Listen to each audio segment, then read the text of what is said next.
Capítulo 6. Cuando llegué a casa no vi a Mister por ningún lado, pero de todos modos le dejé la comida en su plato. Al final me perdonaría por llegar tarde a casa. Cogí de la cocina las cosas que me harían falta.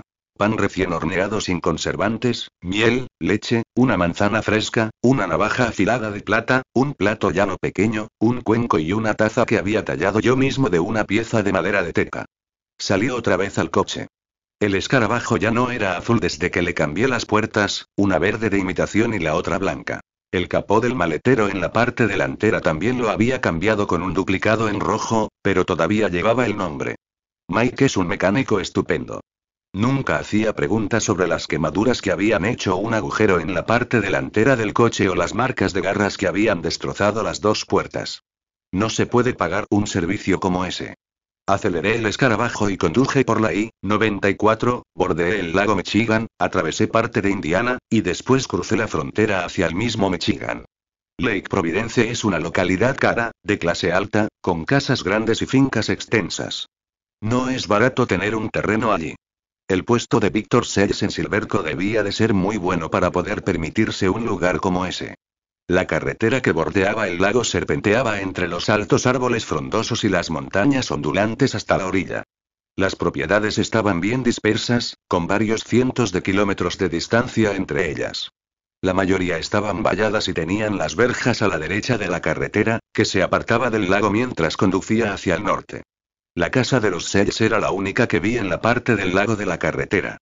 Un camino liso de gravilla, con árboles a los lados, llevaba de la carretera a orillas del lago hasta la casa de los Sells.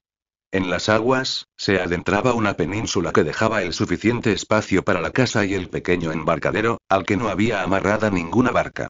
La casa no era grande en comparación con las del resto de la comunidad de Lake Providence. Tenía 2 pisos, era muy moderna, con mucho cristal y madera, que, por cómo la habían cortado, alisado, y pulido, parecía cualquier material menos lo que era. El camino giraba e iba a dar a la parte trasera de la casa, donde había una entrada lo suficientemente grande como para jugar un partido de baloncesto y desde la que se veía un porche de madera que iba a dar al segundo piso de la casa. Llevé el escarabajo azul hasta la parte de atrás y lo aparqué allí. Los ingredientes para el conjuro estaban en una mochila de nylon negra que cogí y saqué del coche mientras salía y estiraba las piernas. La brisa que venía del lago era lo bastante fresca como para hacerme temblar un poco y me abrigué con el guardapolvos cerrándolo a la altura de la barriga. Las primeras impresiones son importantes y quería escuchar lo que me decía mi instinto sobre aquella casa. Me detuve un buen rato y me quedé mirándola fijamente. Mi instinto debía de haber pedido otra botella de la cerveza de Mac. No tenía mucho que decir, salvo que el lugar parecía una choza de ricos que había alojado una familia durante muchos fines de semana. Bueno, si el instinto me fallaba, debía atreverme con el intelecto. Casi todo era bastante nuevo. El césped de alrededor de la casa no había crecido demasiado aquel invierno y no hacía falta que lo cortaran. La red de la canasta estaba estirada y su estado revelaba que la habían usado con frecuencia. Las cortinas estaban todas corridas. Sobre el césped, bajo el porche, había algo que brillaba y fui hasta allí para cogerlo. Era un bote de plástico de un carrete de fotos, rojo con una tapa gris, uno de esos en los que guardas el rollo para llevarlo a revelar. A veces estos botes de plástico me iban muy bien para guardar algunos de los ingredientes que uso. Me lo metí en el bolsillo de mi chaqueta y seguí inspeccionando. En realidad, aquel sitio no parecía una vivienda familiar, sino más bien el picadero de un ricachón, una vía de escape apartada, situada entre los árboles de la península y a salvo de ojos espías. O el lugar ideal para un brujo novato que intenta probar sus habilidades de principiante, sin interrupciones. Un buen sitio para que Victor Sells pudiera ponerse manos a la obra. Di una vuelta rápida alrededor de la casa, intenté abrir la puerta delantera y las traseras, e incluso la puerta de la terraza que, al parecer, daba a una cocina. Todas estaban cerradas. No es que las cerraduras fueran un obstáculo, pero Mónica Sells no me había invitado a echar un vistazo en el interior de la casa, solo a verla por fuera. Me da mal rollo ir entrando en la casa de otros sin estar invitado. Es una de las razones por las que los vampiros, como norma, no lo hacen. Ya tienen suficientes problemas para mantenerse de una pieza fuera del mundo fantástico. No es perjudicial para un mago humano como yo, pero puede afectar a cualquier acción mágica que intentes ejecutar. Además, es de mala educación. Como he dicho, estoy chapado a la antigua. Por supuesto, el panel de control de la alarma de seguridad de Tektronic que se veía a través de la ventana de la fachada tuvo algo que ver en mi decisión, no porque no pudiera embrujarlo para que se convirtiera en un maraña inútil de cables y plástico, sino porque muchos sistemas de seguridad activan una alarma conectada con la compañía si dejan de funcionar de repente sin un aviso previo. En cualquier caso, sería inútil, la verdadera información iba a estar en otro sitio. De todos modos, algo me fastidiaba. Tenía la sensación de que la casa no estaba del todo vacía. Tuve una corazonada y llamé a la puerta varias veces. Incluso toqué al timbre. Nadie fue a abrirme la puerta y en el interior no había luces encendidas. Me encogí de hombros y regresé a la parte trasera de la casa. Mientras iba hacia allí, pasé delante de unos cuantos cubos de basura vacíos. Era un tanto extraño. Me refiero a que era de esperar que hubiese algo de basura, aunque nadie hubiera ido por allí durante algún tiempo. ¿Es que el camión de la basura iba hasta allí para recoger los cubos? No creo. Si los Sage fueran a la casa un fin de semana y quisieran que les recogieran la basura, era razonable que la dejaran en el camino cerca de la carretera cuando se marcharan. Lo que implicaría que el basurero dejaría los cubos vacíos en la carretera. Alguien debía de haberlos devuelto a la casa. Por supuesto, no tenía por qué haber sido Víctor Sage. Podría haber sido un vecino. O quizá le había dado una propina al basurero para que le acercara los cubos.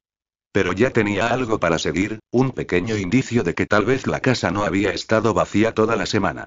Me alejé de la casa y caminé hacia el lago. Hacía viento, pero estaba despejado. Era una noche algo fresca. Los altos y viejos árboles crujían y gemían bajo el viento. Todavía era demasiado pronto para que los mosquitos empezaran a hacer de las suyas. La luna, en lo alto, estaba en creciente, casi llena, con alguna nube esporádica que pasaba por delante como un velo transparente. Era una noche perfecta para atrapar hadas. Limpié una zona de tierra no muy lejos de la orilla del lago quitando las hojas y las ramas. A continuación, saqué el puñal de plata de la mochila. Agarrándolo por el mango, dibujé un círculo en la tierra y luego lo cubrí de nuevo con las hojas y las ramas, mientras marcaba la situación del perímetro del círculo en mi cabeza. Procuré concentrarme en el círculo, sin dejar que se colara en él ninguna fuerza y estropeara la trampa. Entonces, mientras trabajaba con cuidado, preparé el cebo y deposité dentro la taza y el cuenco. Vertí unas gotitas de leche en la taza y embadurné el cuenco con la miel que saqué de un osito de plástico que llevaba en la mochila. Luego corté un trozo de la barra de pan que había traído y me pinché el pulgar con el puñal. A la luz plateada de la luna, brotó un poco de sangre oscura de la herida. Mojé con delicadeza la parte superior de la miga del pan para que la absorbiera y después coloqué esa parte hacia abajo en el plato de postre. La trampa estaba lista.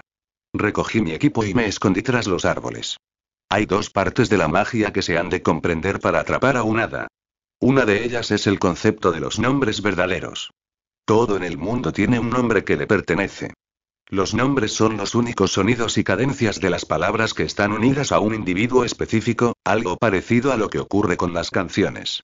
Si sabes el nombre de algo, puedes vincularte a esa cosa en un sentido mágico, casi del mismo modo que un mago puede alargar la mano y alcanzar a alguien si tiene un mechón de su pelo, un trozo de sus uñas o una gota de su sangre. Si sabes su nombre, puedes crear un vínculo mágico con esa cosa, de la misma forma que llamas a alguien y hablas con esa persona si tienes su número de teléfono. Sin embargo, no basta con conocer el nombre, también tienes que saber cómo se pronuncia exactamente. Si le pides a dos John Franklin Smith que digan sus nombres, ambos tendrán su manera de pronunciarlo y oirás ligeras diferencias en el tono y la pronunciación, cada una característica de su dueño. Los magos tienden a coleccionar nombres de criaturas, espíritus y personas, como una especie de archivo enorme. Nunca sabes cuándo te va a venir bien. La otra parte que se necesita saber es la teoría del círculo mágico. En la mayoría de actos mágicos hay un círculo de algún tipo.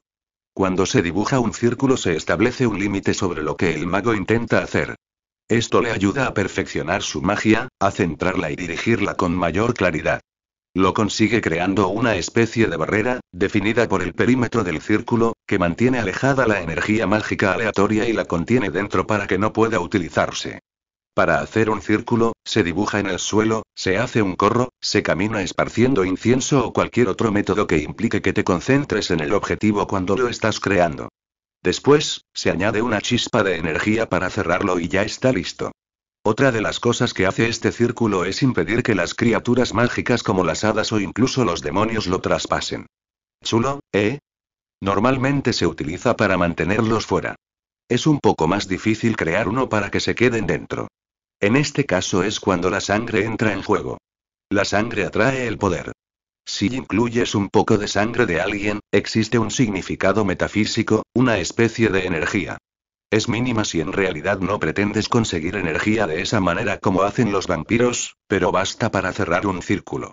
Ahora ya sabes cómo se hace, pero no te recomiendo que lo hagas en casa. No sabrías qué hacer en caso de que algo saliera mal. Me escondí entre los árboles y llamé al hada que buscaba. El nombre estaba compuesto por una vibrante sucesión de sílabas, bastante bonitas, sobre todo si tenemos en cuenta que el hada atendía al nombre de Pito Pito todas las veces que me la había encontrado antes. Cada vez que la llamaba lo hacía con gran perseverancia, de la forma más sutil, para que siguiera ese camino por su propia voluntad. O, al menos, esa era la teoría. ¿Cuál es su nombre? Por favor, ¿es que piensas que los magos dan ese tipo de información así como así?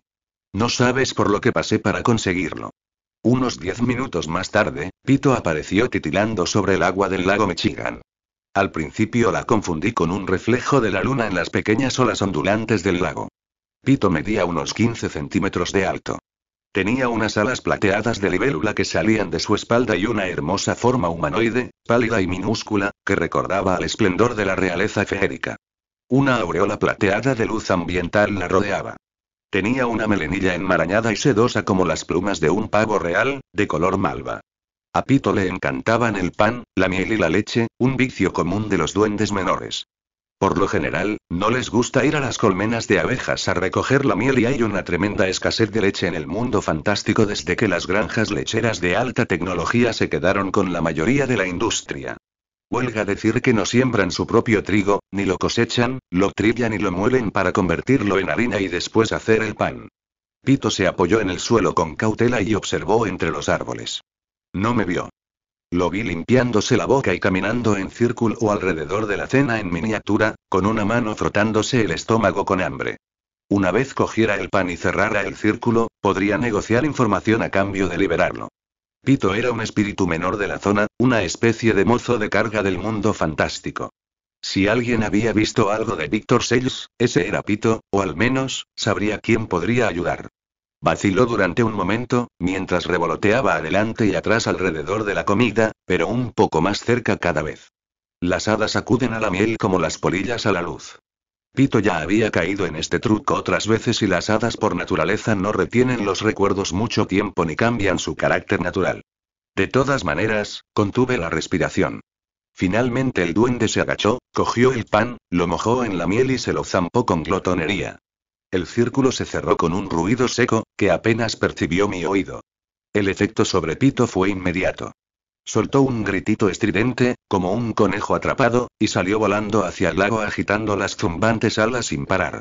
Cuando llegó a los límites del círculo, se estrelló contra algo que era tan sólido como una pared de ladrillos y una pequeña ráfaga de motas plateadas salió explotando de él como una nube.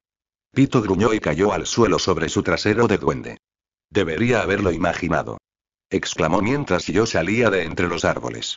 Su voz era muy aguda, pero más parecida a la voz de un niño que esas voces exageradas de hadas que se oyen en los dibujos animados. Ahora recuerdo dónde he visto estos platos antes. Tú, feo, taimado, patoso, narigudo, pies planos, gusano mortal. Hola, Pito. Lo saludé. ¿Te acuerdas del acuerdo al que llegamos la última vez o quieres que lo repasemos de nuevo? Pito alzó la vista, se me quedó mirando de modo desafiante y dio un fuerte pisotón en el suelo. El impacto despidió más polvo de hadas plateado. Libérame. Me exigió. O se lo diré a la reina. Si no te libero, le señalé, no se lo puedes decir a la reina. Y sabes tan bien como yo lo que dirá de cualquier hada de gota de rocío que haya sido tan tonta como para dejarse atrapar con un señuelo de pan, miel y leche.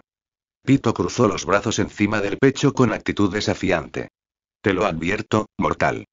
O me liberas ahora o sentirás el horroroso, terrible e irresistible poder de la magia de las hadas.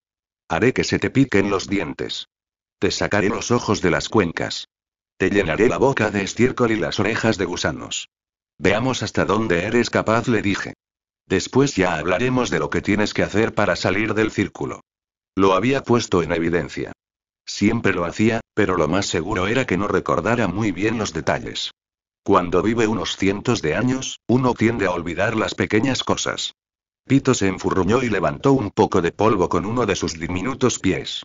Al menos, podrías aparentar que tienes miedo, Harry. Lo siento, Pito. No tengo tiempo. El tiempo, se quejó Pito, ¿es que los mortales no podéis pensar en otra cosa?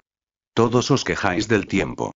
Toda la ciudad va de un lado para el otro gritando que llegan tarde y tocando la bocina. ¿Sabes? Antes la gente sí que tenía tiempo. Aguanté el sermón con buen humor. De todos modos, Pito no podía pensar mucho rato en un mismo tema aunque lo intentara.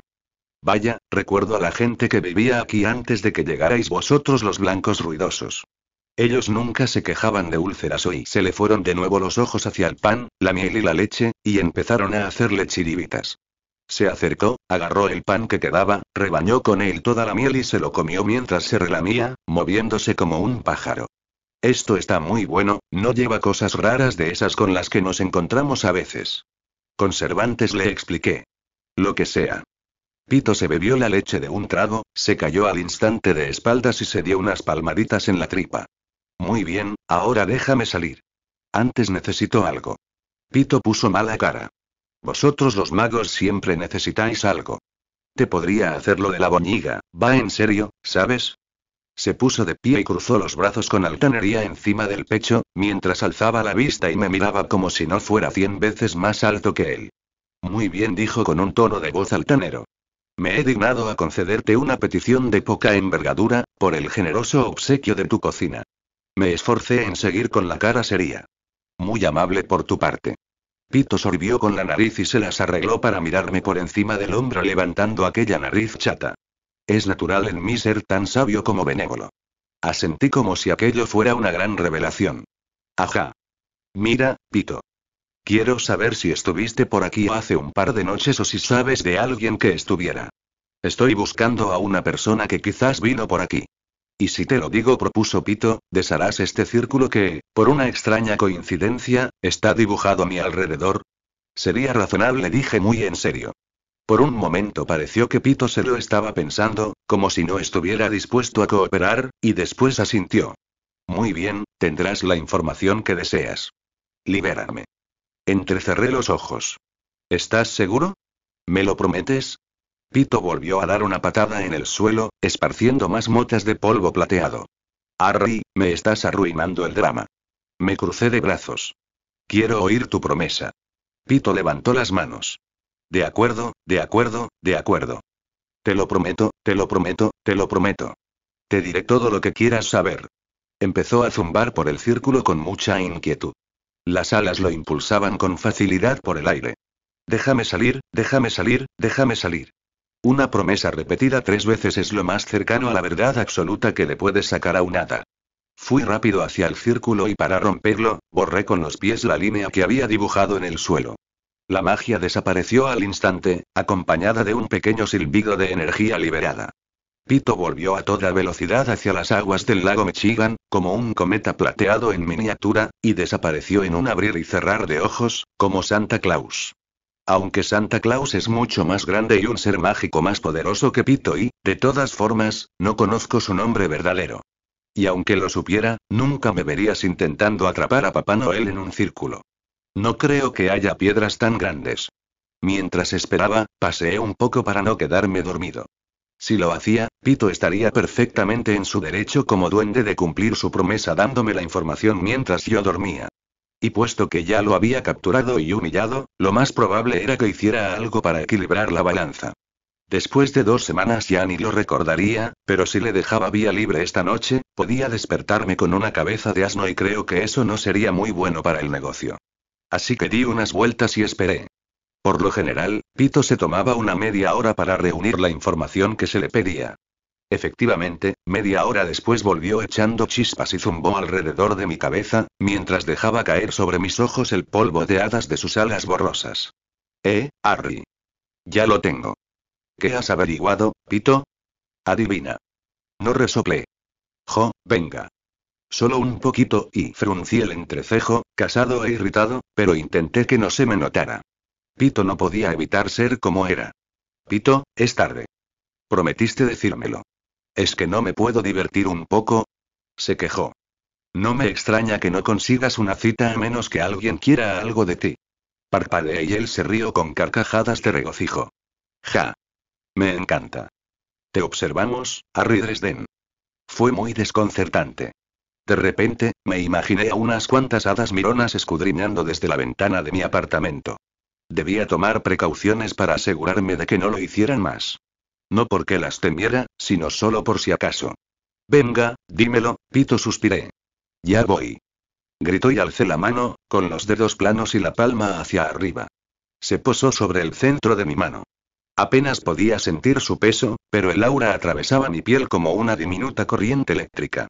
Se me quedó mirando a los ojos sin temor, pues las hadas no tienen alma que podamos ver y aunque ellas percibieran la nuestra, tampoco podrían comprender el alma de un mortal. Vale. Dijo Pito. Hablé con Flor Azul, quien habló con Nariz Roja, quien habló con Mego Aspens, quien le dijo que Ojos Dorados iba en el coche del repartidor de pizza cuando vino la otra noche. Piro sacó pecho lleno de orgullo. ¿El repartidor de pizza? Pregunté perplejo. Pizza, gritó Pito, lleno de júbilo. Pizza, pizza, pizza.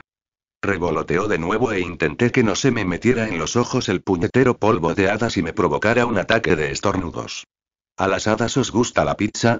Ay, Harry, dijo Pito jadeando, ¿es que no la has probado? Pues claro que sí. Pito puso cara de pesar. ¿Y no me has invitado? Suspiré. Mira, tal vez pueda traeros un poco uno de estos días para agradeceros vuestra ayuda. Pito brincó de alegría de la yema de un dedo a la otra. Sí, sí. Espera que se lo cuente. Ya veremos quién es el que se ríe de Pito la próxima vez. Pito, le tranquilicé, ¿vio algo más? Río con una risita ahogada, mientras ponía una provocativa cara de pillo. Me dijo que había mortales retozando y que necesitaban la pizza para recuperar fuerzas. ¿Quién hacía el reparto, Pito? El hada pestañeó y se me quedó mirando como si fuera un estúpido total.